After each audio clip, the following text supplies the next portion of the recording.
Hi, welcome to Tutorial Lore.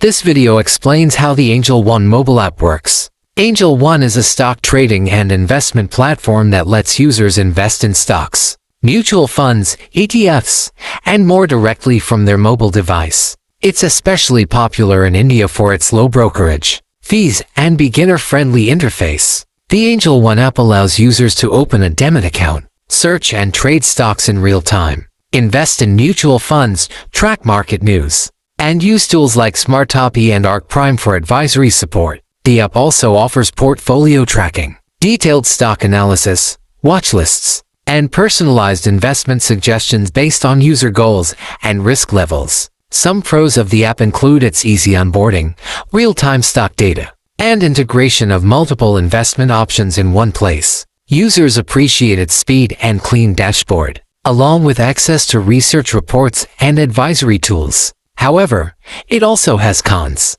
Many users have reported occasional lag during high market activity, and the interface may feel cluttered for those new to trading. Real user feedback from recent reviews highlights that while Angel One is reliable for most trading activities, users occasionally experience login errors or delays in order execution. Despite this, many say it's one of the better Indian trading apps available, especially for long-term investors and those managing mutual fund SIPs. If you're looking for an all-in-one investment app with powerful tools and access to India's financial markets, Angel One is a solid choice. Just be aware of its minor performance issues during peak hours and take time to explore its many features. If you don't understand something or have any questions, leave a comment below. This is not a commercial or paid promotion, but an informational video. For copyright concerns or inquiries, email tutoriallorebiz@gmail.com.